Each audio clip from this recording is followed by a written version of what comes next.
Howe. Howe. Okay. Howe, yeah. So we have Maya Howe from Boston Questrom, and today we'll be talking about the applying from a non-traditional background. And I know this is something a lot of people want to find out information about, and a lot of people are very interested about this topic. So it's probably going to be very interesting.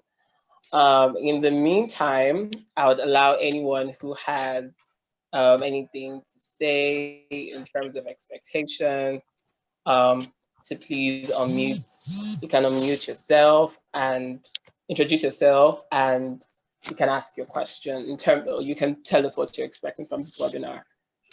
So. Hi, Franklin. Hi. So from this webinar, I expect to sort of understand how, as an engineer, I can make a good application to business school, because it's ideally, I think business school is for people in finance or in types of things. So how can I highlight my strengths, and how can I also highlight my weaknesses and sort of make sure that I have a good essay? Thanks. Great. Great. That's from Daisy, right? Daisy, that's you? Yeah. Yes. So, yeah. So good, great. And I'm sure we'll touch on that as well. Anyone else?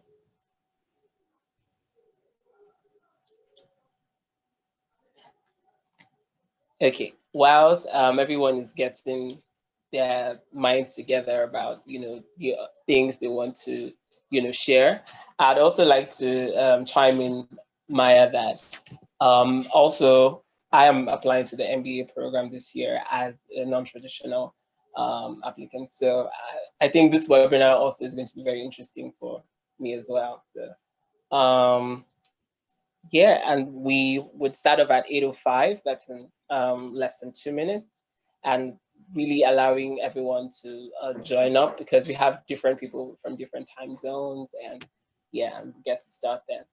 So thank you, everyone, and we look forward to an amazing session. Great, thank you, Franklin.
Okay, is Franklin there?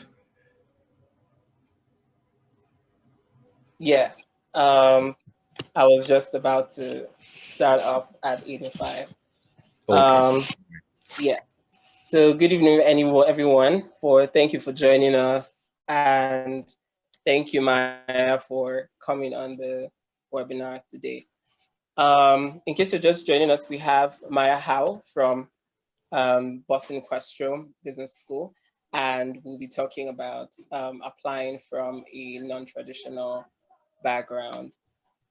So Maya, great to have you with us once again, and I'd like you to take a few minutes to do a brief introduction, tell us about yourself, tell us a little bit about the program as well, and then we'll take it from there. Sure. So my name is Maya Howe. I'm an assistant director at Questrom. I oversee admission to our full-time MBA program. I've been at Questrom for the past 10 years and sat on the admissions committee for the past 6 years. The majority of that time on the admissions committee, I've been working with our full-time MBA candidates. So definitely have a lot of experience interviewing candidates, reading applications, and working with folks as they move through the admissions process. If you are thinking about Questrom, we're excited to work with you and help you get to know us a little bit better as we get to know you. I know I've seen Franklin at quite a few of our more recent events, so I'm glad to have the chance to connect here as well. If you haven't yet started learning about Questrom, I'm happy to share a little bit about our full-time MBA program. So our full-time MBA program is a 2-year MBA program. The first year of the program is designed so that your first semester is split into modules, which are each about 7 weeks long.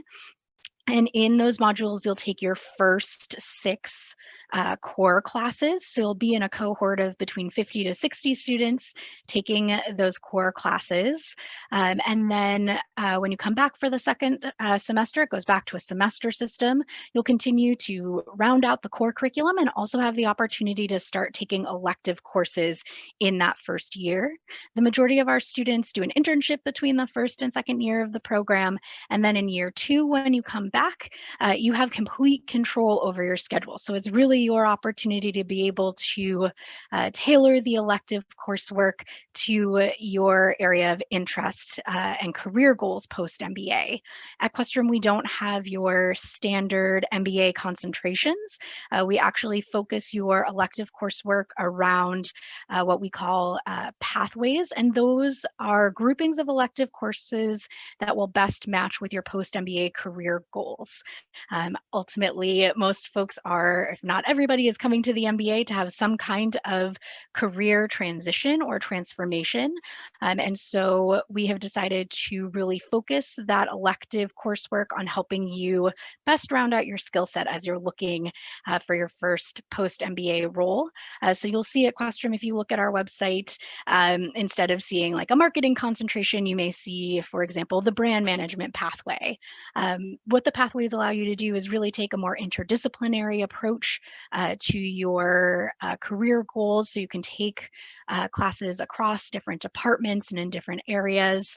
And one other thing to just note about Questrom is we are really well known for our 3 specialty MBA programs. So our health sector focused MBA, our social impact focused MBA, and then our MBA plus MS in digital technology. And because of those 3 specialty MBAs, we get a lot of candidates who come from non-traditional backgrounds, which is why I thought this would be a good topic to kind of chat with you guys about. What I will say is I find these types of sessions to be the most helpful if I can answer your questions. So I certainly have put together a presentation, but I have left time at the end for us to really have a conversation, because I want to make sure that we can best utilize our time together. And I really feel like that's probably answering questions that you might have. So hopefully the presentation that I prepared will touch on a lot of the things that you have questions about, but know that I've built in some time to for us to have a more robust discussion as well.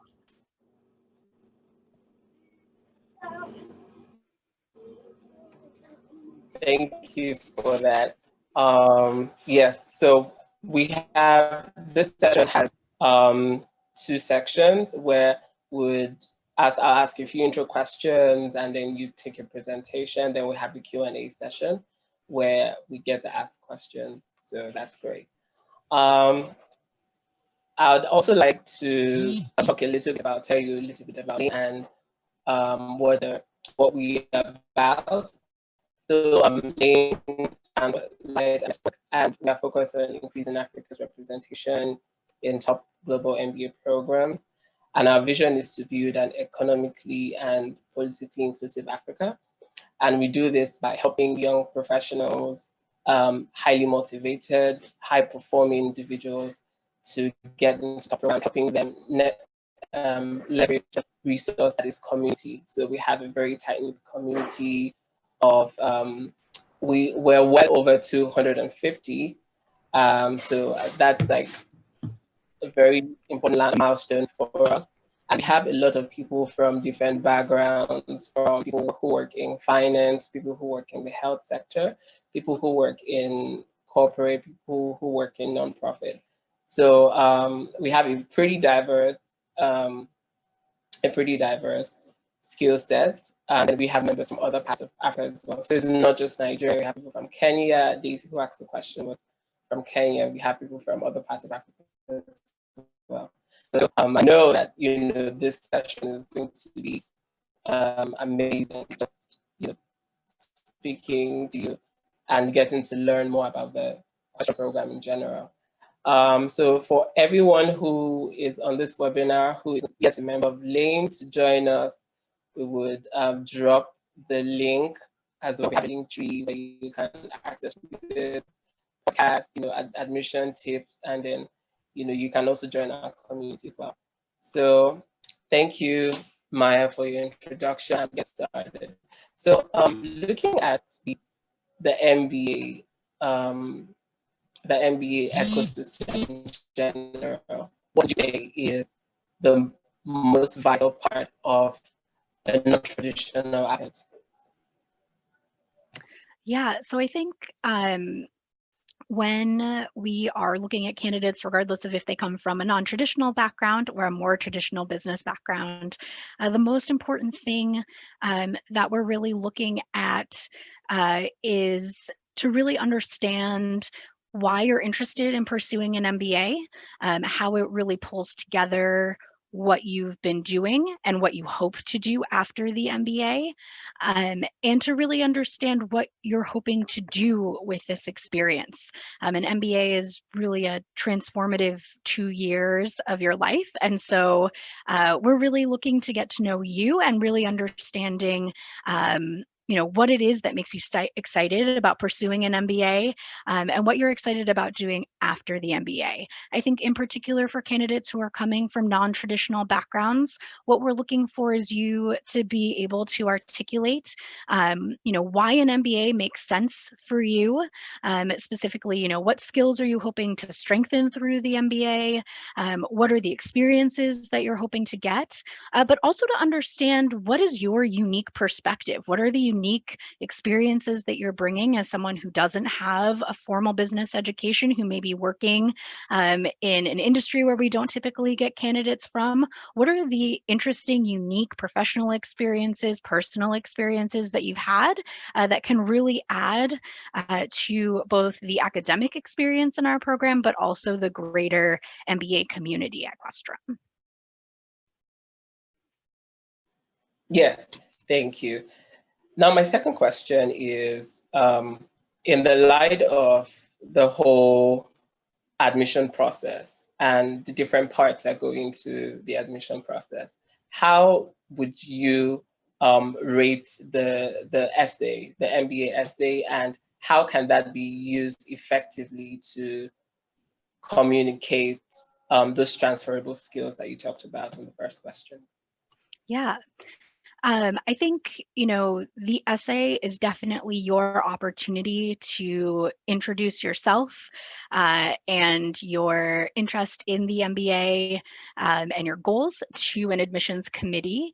I think the most successful, and this is going to sound incredibly basic, but the most successful essays that I see are folks who, one, can answer the question that is asked.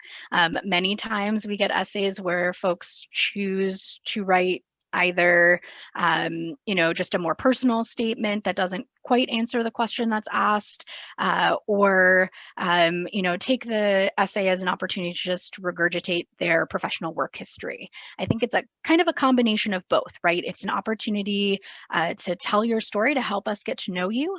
But my recommendation would be think about, maybe 1 or 2 really strong examples of your skills that you want to share with the admissions committee in the essay, and think about the examples of or using those examples as a way to highlight why you need an MBA, and why it those examples kind of align with what you're hoping to do after the MBA.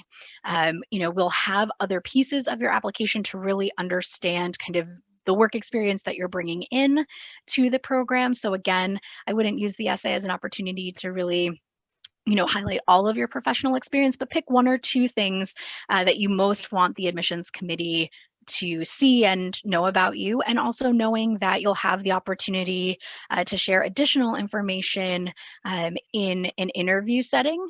So I think being able to talk about why you want an MBA, what your goals are, and then for any program you're applying to, admissions committees are going to want to really understand why you're picking that school, right? So at Questrom, we pay close attention to how much research someone has done about the program.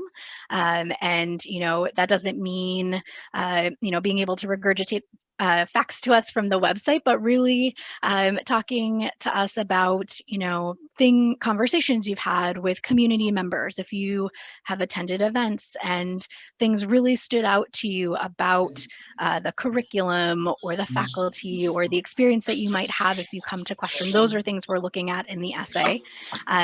Going back to kind of thinking about non-traditional candidates and what you might want to think about highlighting in the essay to stand out.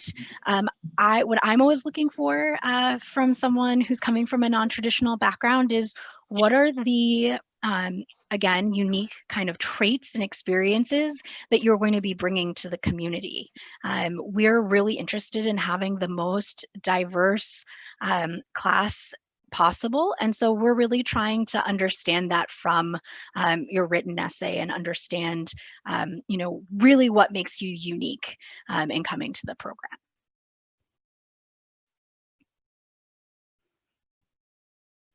Thank you, Maya. Thank you for answering that question so elegantly. So right now we'll take the presentation so that we can have more time for questions. Yeah, of course. Yes. Great. Give me just a minute to pull up my presentation. And then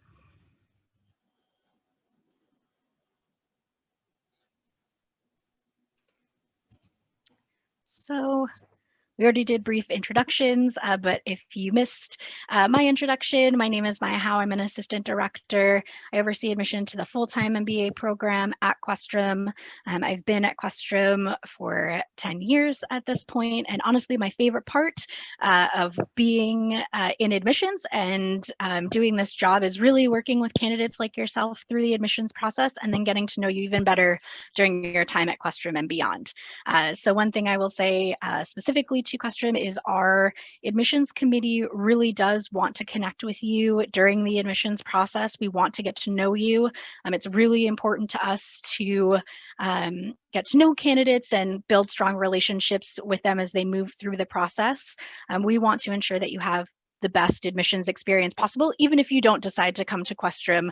Our goal and hope is always that you leave any interaction with our team and Questrom feeling good about the experience that you had.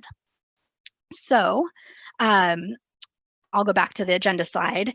So I've kind of broken out some different things I thought we could talk about. So first I'm going to share some candidate stories from some alumni of our program that have come from non-traditional backgrounds. I think the sampling of students and alumni that I've picked give some good context for folks coming from different backgrounds and kind of seeing the different paths that people take through the MBA.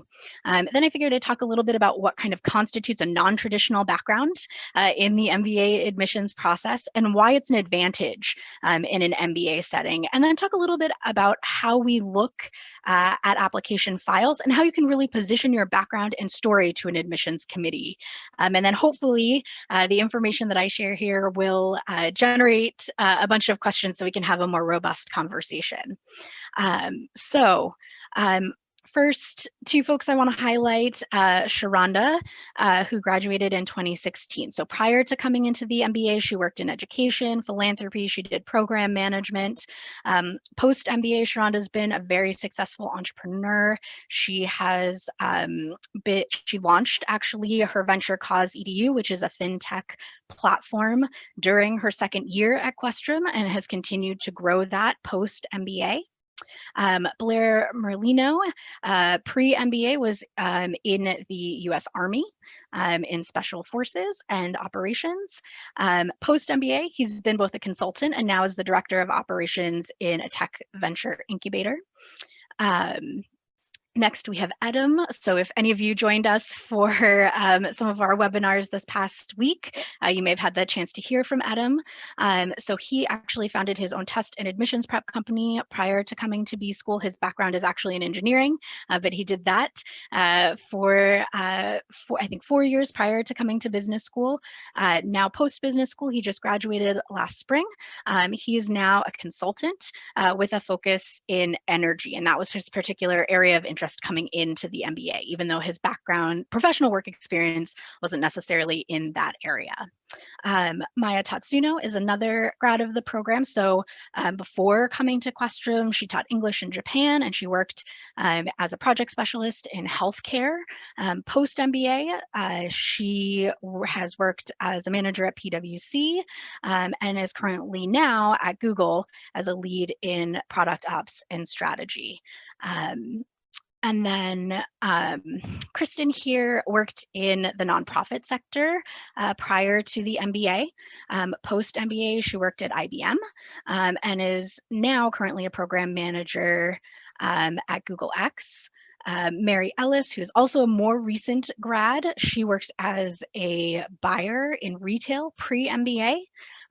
She then did her internship at Dell Technologies, and post-MBA is actually a senior consultant at Cognizant with a specific focus in retail and e-commerce. So tying kind of her non-traditional background to a more business-focused role post-MBA. And then Kate Thierry worked as an executive assistant prior to coming to Questrom, and she was really able to make the pivot post-MBA to work in HR and talent management. Mahita, I know there were some, Daisy, you mentioned that you have an engineering background.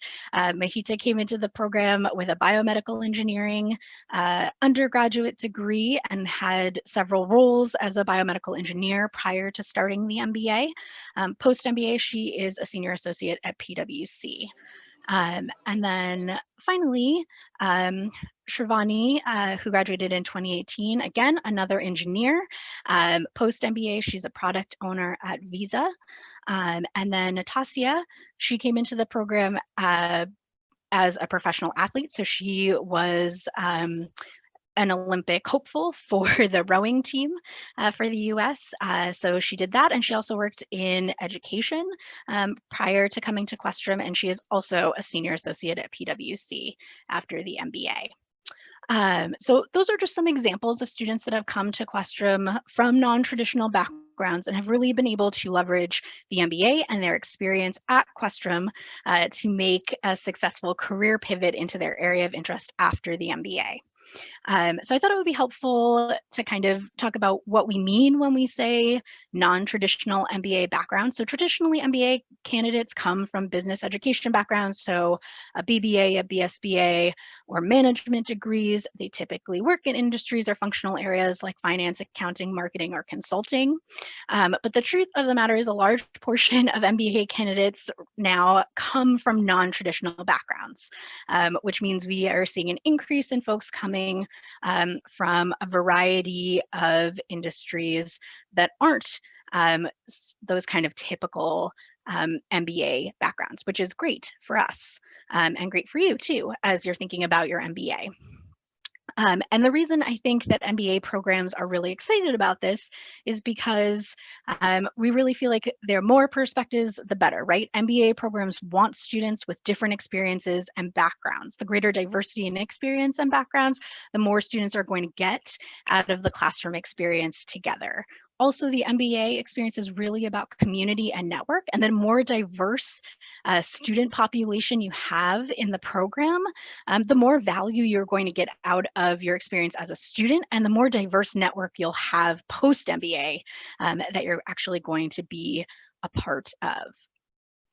And then I think it's helpful just for some context to know about how admissions committees make decisions. Obviously, this will vary from school to school, but generally, admissions committees are going to look at applications holistically, which means there isn't one piece that we're specifically focused on. We're really looking at each of the pieces and how they tell your story.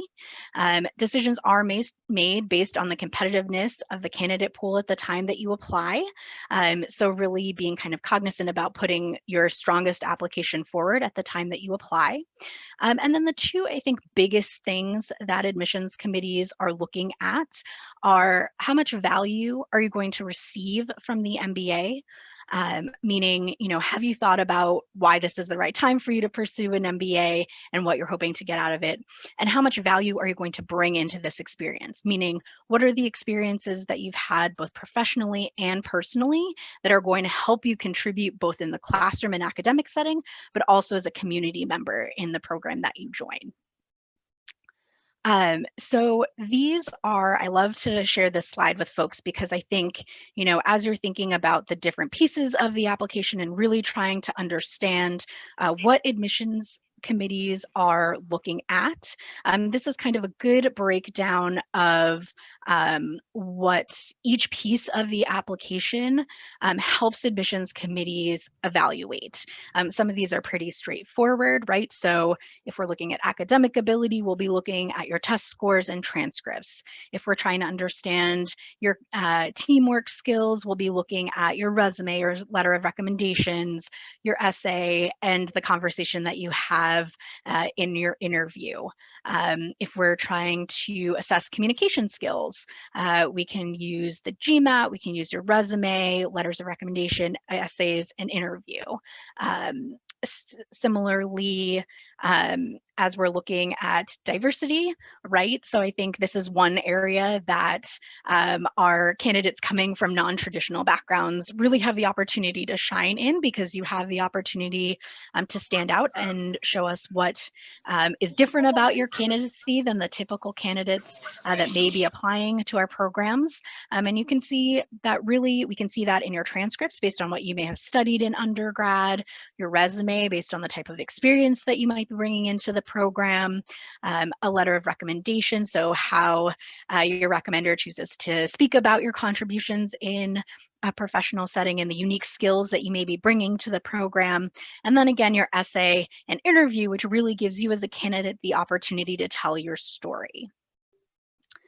And then how do you leverage your background as a non-traditional candidate? So all MBA programs are going to be asking you to think about these types of questions as you prepare your application and are thinking about your interview. So obviously, why an MBA? Why this is the right time for you to pursue an MBA professionally and personally?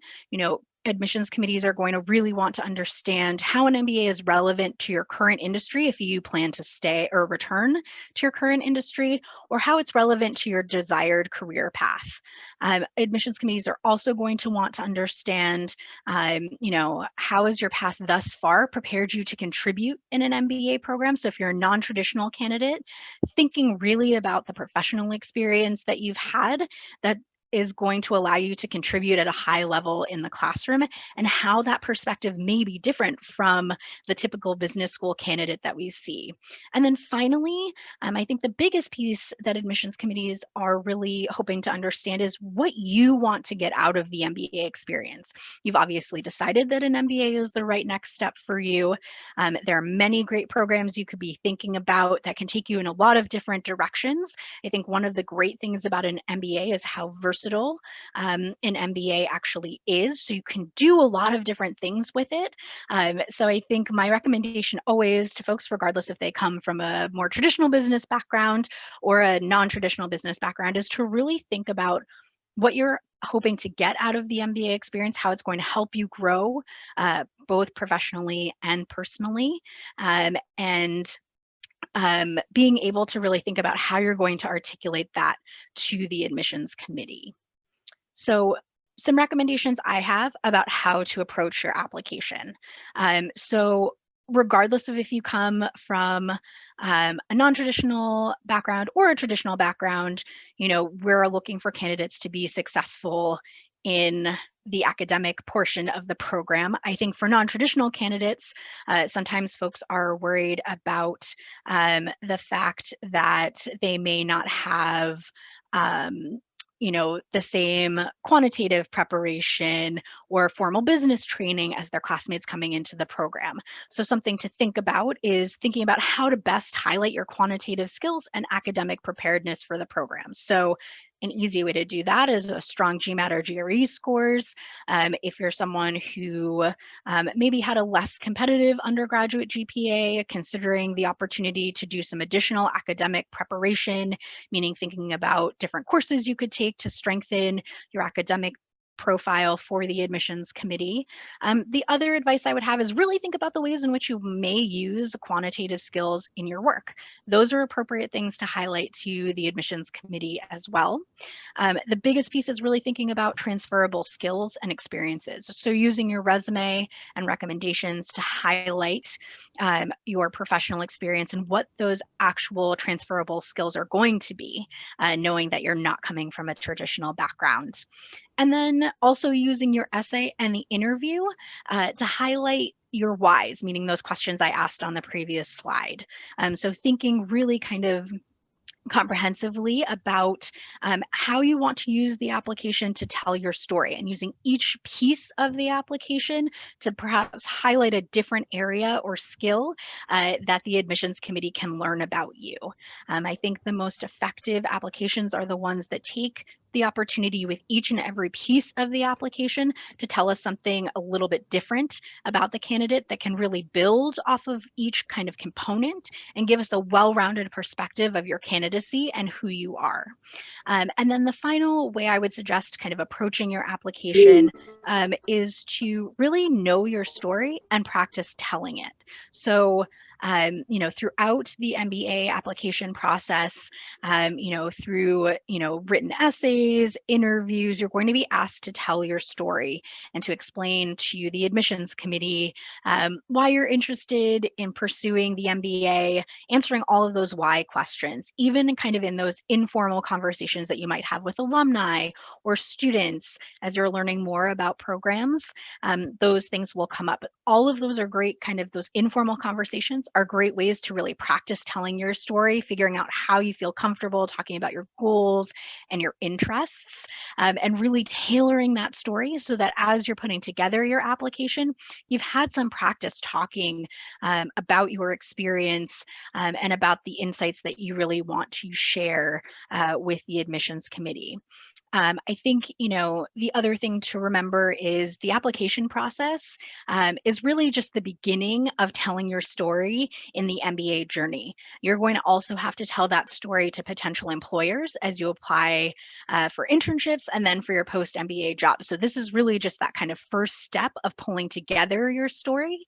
So if you are a non-traditional candidate, this is a great kind of first draft of how to tell your story, explain who you are and your skill set in preparation to have those similar conversations with employers as you go through the recruiting process. And my biggest piece of advice to folks is your story is unique to you. So really don't be afraid to show schools who you are. I think it's really easy to get caught up in this idea that there's a particular narrative or story that admissions committees or business schools are looking for.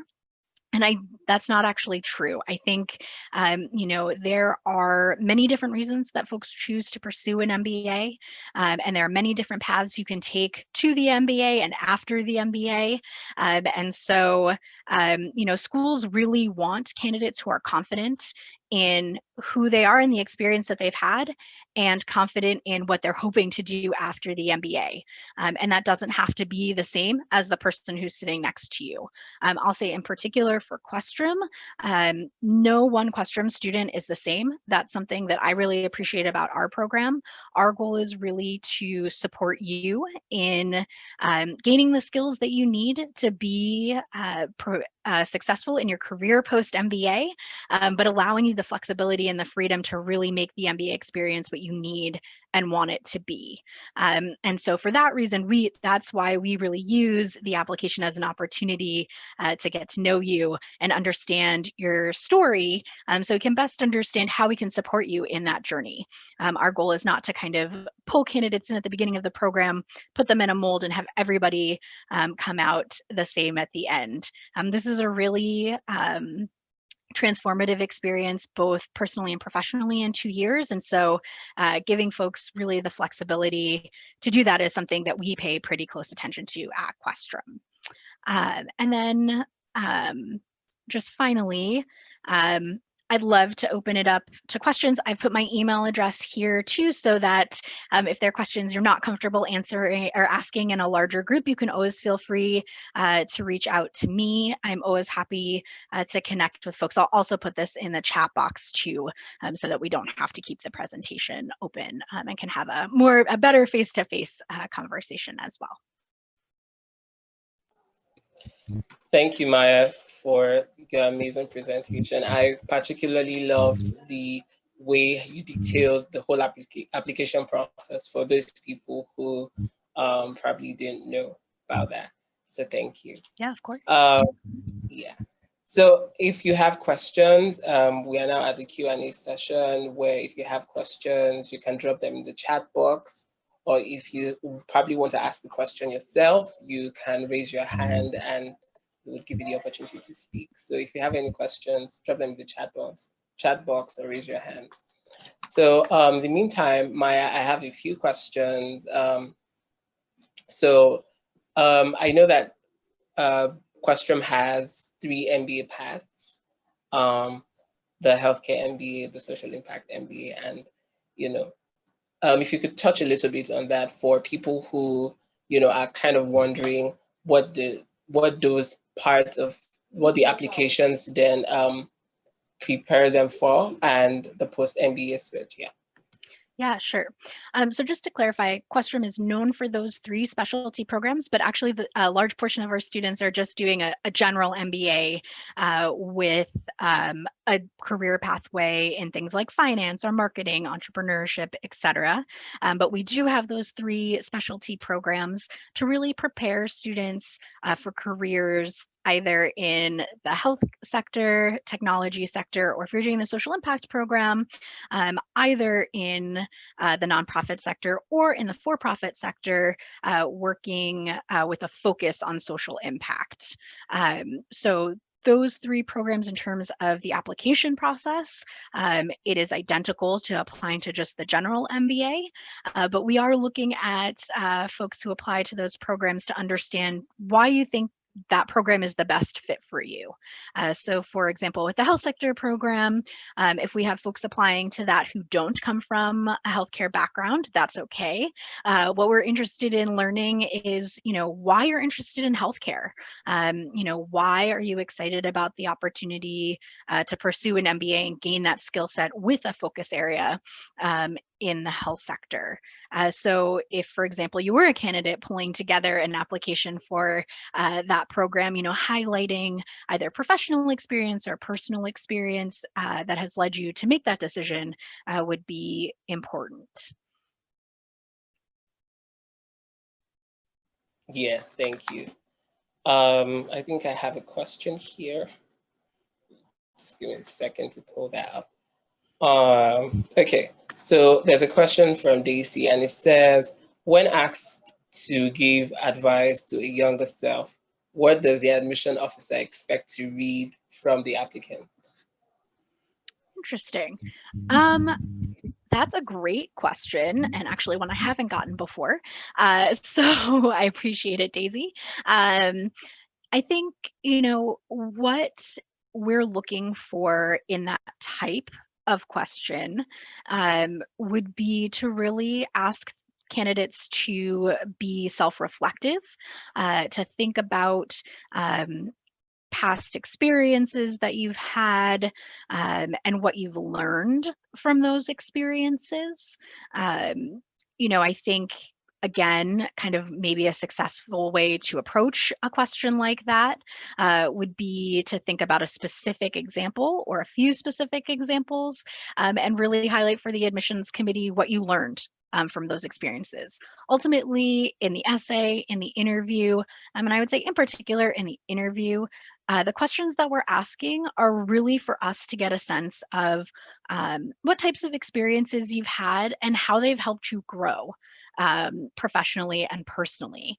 I think the MBA is really designed to kind of push you past what you've done and will really stretch you in a lot of ways. And so what we're really looking to understand when we ask those types of questions is to just get a general sense of kind of how you think, how you work, and how I would say kind of self-reflective you can be on the experiences that you've had previously.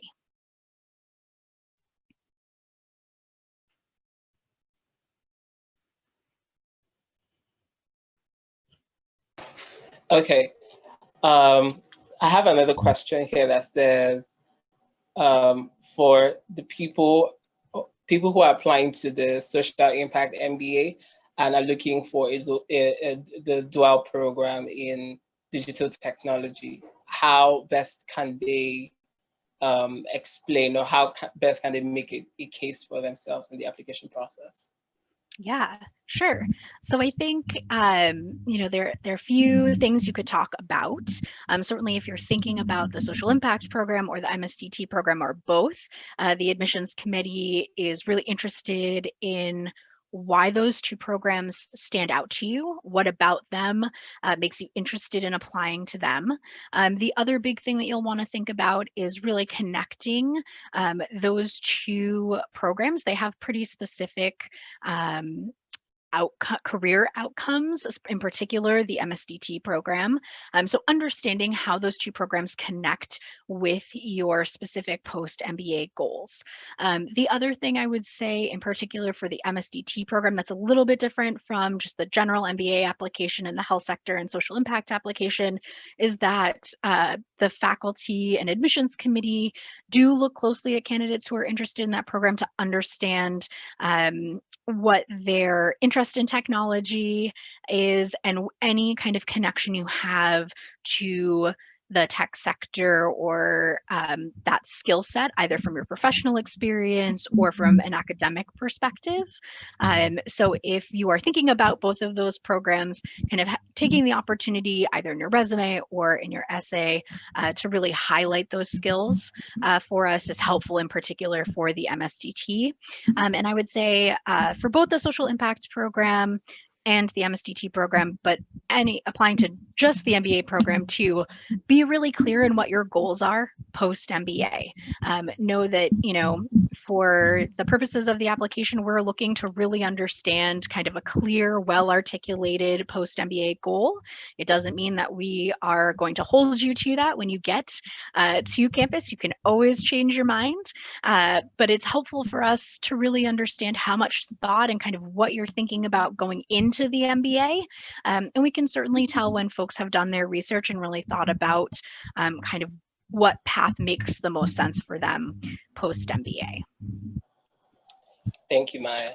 I have another question from Omashe, and it says, first it says, hello, Maya, thanks for hosting the session. I would like to know what international scholarship or fellowship opportunities are available for Africans at Questrom. Sure. So at Questrom, we offer merit-based scholarships. So we'll be looking at the quantifiable factors in your application. So work experience, undergraduate GPA and performance, and then test scores. This year, Questrom is test optional, meaning you are not required to submit a GMAT or a GRE score. So those will not factor in the way that they have in the past in scholarships scholarship decisions. Our scholarships are reviewed the same way for international candidates as they are for domestic candidates, so there's no difference there. We do have fellowship opportunities with the different institutes that are at Questrom. So our Energy Institute, our Health Institute, and of course our Digital Technology Institute, and I am of course blanking on the fourth one, but it's our Sustainability Institute. So there are opportunities for candidates that have a strong interest in those areas or a strong background in those areas to potentially be offered a fellowship opportunity with your admissions offer. No, I don't reply. But I've heard now, I've spoken to you. So why would you reply?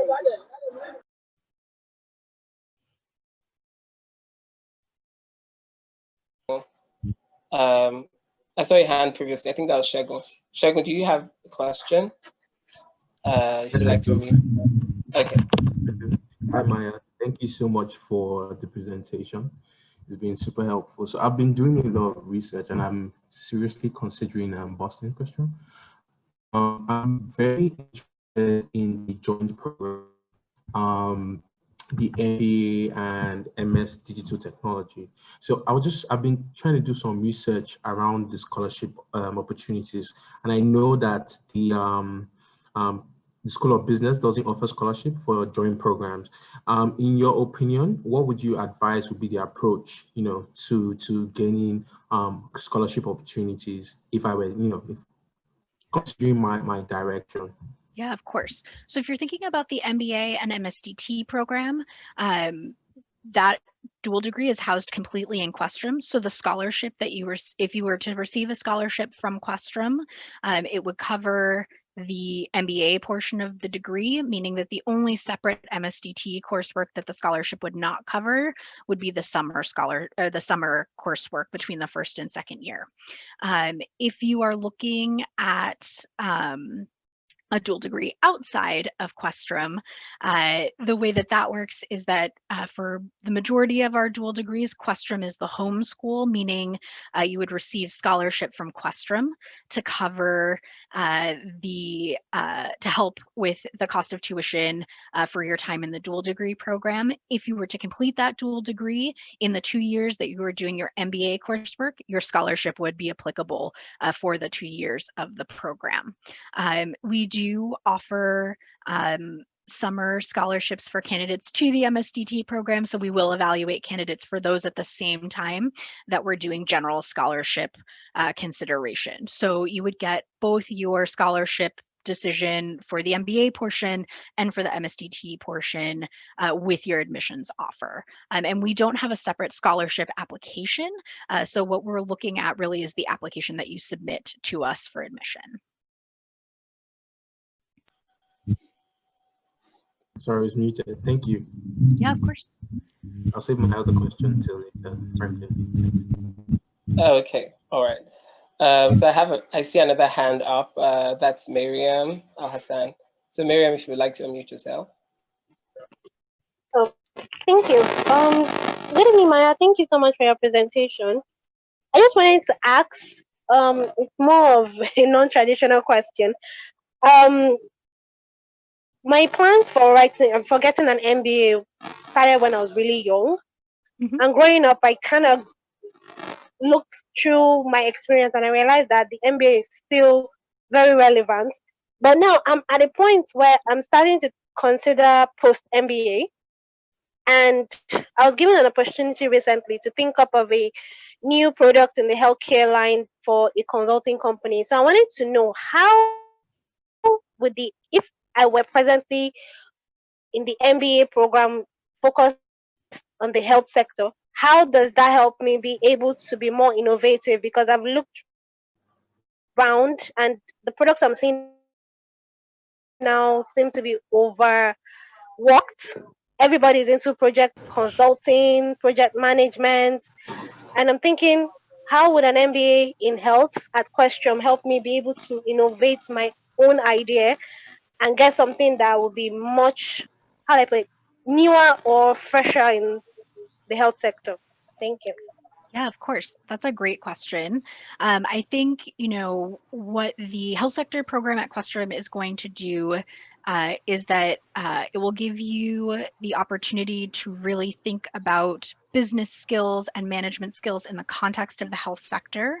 One thing I will say about the health sector curriculum is it spans the full health sector. So you'll be getting the perspective of the full health sector, not just healthcare administration, not just biotech or pharma or med devices. So I think that's a really interesting, important perspective that folks that are hoping to go into the health sector after the MBA find beneficial, because it helps you to really understand from classmates who have experience in those various different areas, as well as professionals in those different areas, about what the needs are of each of the different parts of the health sector.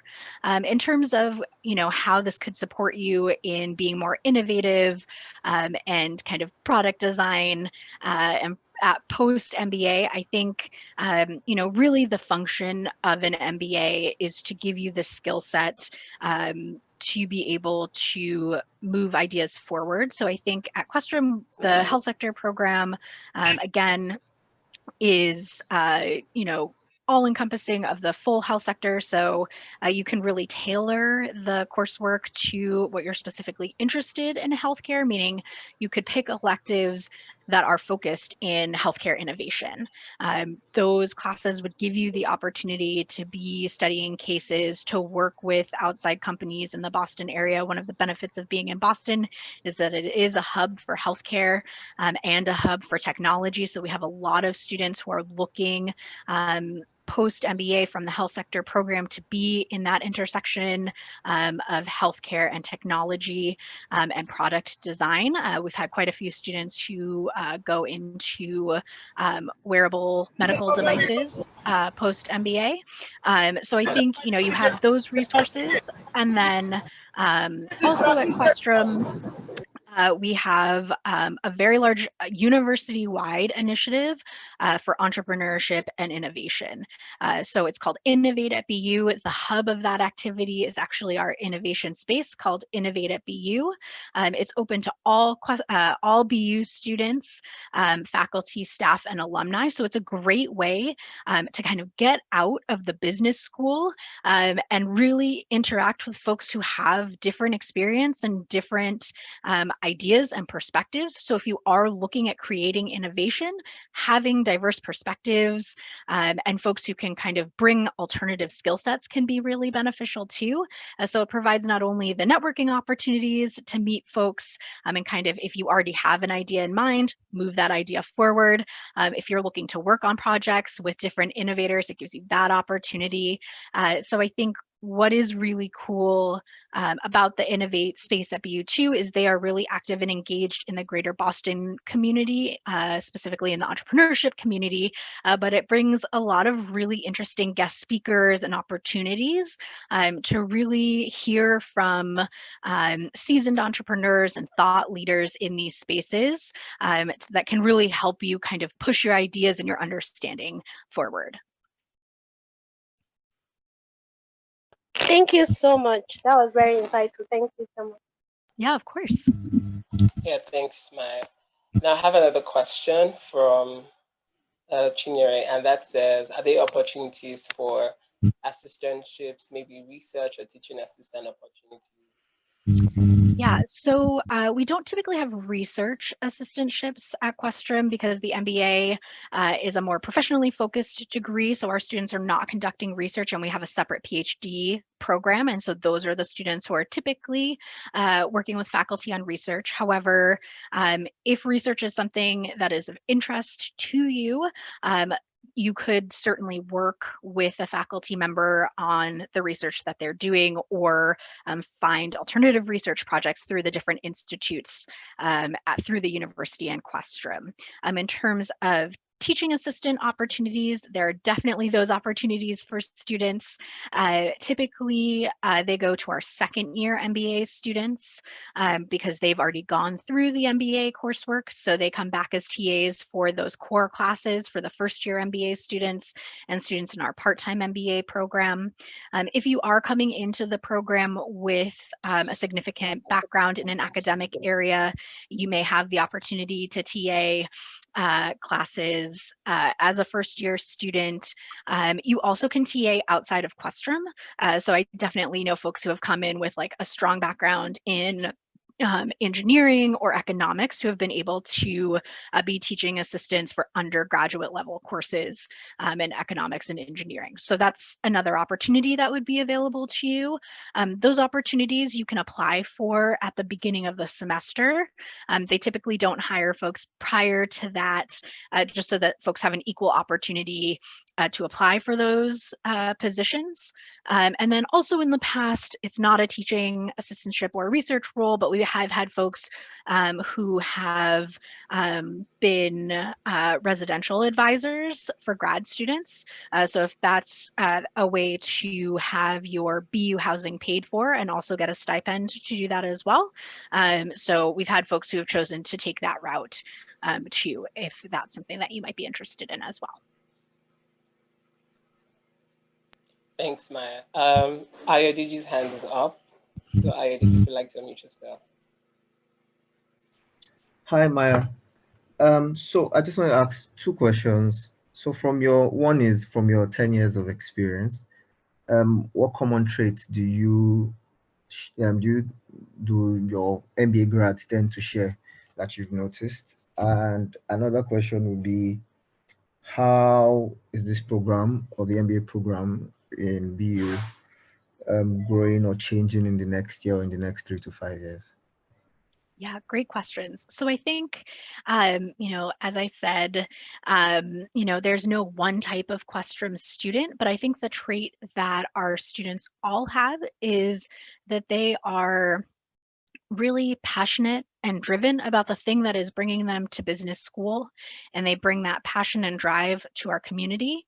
The Questrom students also are very community focused and team oriented. A huge focus area of our program really is teaming. So you'll be on teams in every single class you take at Questrom. There's a huge emphasis on community. And so for folks who are really looking for kind of that tight-knit, community-focused program, we are a great fit for them. So we tend to attract students who are really looking for that type of MBA experience. And then I would say finally, the students that tend to be the most successful in our program or are most attracted to our program are really students who are looking to really own the MBA experience. And what I mean by that is at Questrom, you have a fair level of kind of ability to really make the MBA experience what you need and want it to be. After you're done with the core courses, you are in complete control of what those electives look like and what your path is through that second year of the MBA program. That's not to say you won't have support in doing so, or advisors and mentors that you can work with. But I think, Questrom is a great program for folks who really want kind of that ownership of this experience, and really want to take this opportunity to create something that may not be part of kind of the well-beaten path of an MBA program. We are not a program that, I know there are MBA programs out there that say your first year looks like this and your second year looks like this. At Questrom, it's really your first year primarily looks like this, and then the second year looks different for everybody. So we are looking for students who are really going to thrive in that environment. And I think, the other thing to know about Questrom is everything you see from the clubs and organizations to the conferences, that's completely student driven and student run. So our students do take on a lot of initiative to really drive those types of things forward. So all of our students are looking for, opportunities to build community and kind of help build the Questrom name and brand recognition through those type of activities too, like the conferences and different kind of club and social events. And then in terms of changes to the program, I think, one thing that I've seen in my 10 years at Questrom is that the curriculum continues to evolve and change as industry changes. I think one of the biggest challenges in graduate management education and management education in general is that you can never keep up with industry. Things are changing daily. And so, the challenge for us is to certainly create curriculum where the skills that you're walking away with are going to be applicable regardless of how industry changes. And so our faculty, do robust curricular reviews. The change, for example, to career pathways from concentrations is reflective of this idea that, it's very kind of stagnant to think about graduate management education in kind of siloed buckets of just one area that you might be interested in, right? So the pathways are a way of kind of saying business is and should be interdisciplinary, and that should be reflected in the curriculum and the options that you have as you're pursuing elective coursework at Questrom to best prepare you to have the skills to be successful post-MBA. I think another change that will be true for folks who are starting in fall 2021 is we are shifting the way that the first year is structured. So for this year's class is the last class that will have 4 modules in the first year. So the class that starts next fall will have modules for the first semester of the program and then go back to a semester system. The reason we're doing this is because we're building in additional experiential learning opportunities into the core curriculum. And we also are doing it based on feedback from students who felt like there were some classes that they needed for a full semester as opposed to the 7 weeks in a module format. So, we do take student feedback very seriously. You'll be asked for feedback throughout your time in the program. So I would say, that also helps to, continue to help the program change and grow as you move through it. And I think, one other thing to just highlight is our students are always looking for ways that they can change and improve the program for the next group of people that go through it. So I think, our graduate student council is very instrumental in voicing concerns from students, providing feedback to the administration about things they'd like to see change at Questrom, and really taking the lead.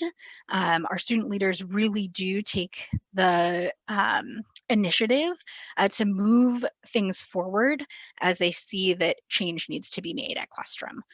So those are just some of the ways I see the program changing. Certainly I think things will continue to evolve and change, but those are the things I know that are changing for this upcoming year. But certainly I would say, in my time at Questrom, many things have changed and continue to change. And I think, we are constantly looking for ways to improve the program. There are a lot of things we do well, but I think, we're always looking at ways that we can do those things even better. So we're definitely not a program that's going to say we do this well and there's no reason for us to change. We definitely have the mentality of we do this well, how can we do it better? Thank you, Maya. Thank you so much for paying justice to that question. For anyone who still has questions, please raise your hand if you have any other questions. Does anyone have any other questions? Okay, I just have only one question. We've reached the 1 hour mark. Oh, okay, I see 2 hands. So let me quickly take those questions. Yeah, of course. So someone said the question and said, for people who are looking for funding, what GRE or GMAT score is too low? And when should you write? Sure. So my recommendation around understanding the competitiveness of your application, both for admission and also for scholarship, would be to go look at the class profile for last year's class. It will give you both the average score and then the 80% range. If you're trying to kind of assess where you fall, I would definitely recommend paying closer attention to the 80% spread instead of just the average score. You know, certainly if you fall in that 80% spread, that means that, you know, you have a fair chance of getting scholarship. As I said, we do merit-based scholarships, so we're looking at test scores, work experience, and undergrad GPA. And so kind of being able to assess those factors against the class profile will help you figure out kind of where you fall in the candidate pool. Candidates that fall above all of kind of at the higher end of that 80% range or above it are the folks that are going to receive the highest scholarships, because based on merit, they're falling above where that class profile is. But what I would say is typically between 80 to 85% of our incoming class receives some form of merit-based scholarship. So we do recognize that taking on an MBA is a large financial commitment, and because of that, we do try to be as generous as possible with scholarships, especially for folks that are submitting strong applications. So I definitely recommend taking a look at the class profile to kind of figure out where you fall there. And then if you're thinking about ways in which you can strengthen your candidacy, think about the things that you have control of in the application. So like the test score is a really good example of that. If you're choosing to submit a test score, you know, you have the opportunity potentially to retake the test if you'd like, as a way of strengthening your candidacy for both admission and scholarship. But certainly if you have, you know, more personal kind of candidacy questions, I'm going to put my email in the chat box. I'm certainly happy to chat over email. I do also set up one-on-one appointments with candidates where I'm happy to answer questions and kind of provide suggestions about how to submit a strong application for Questrom. So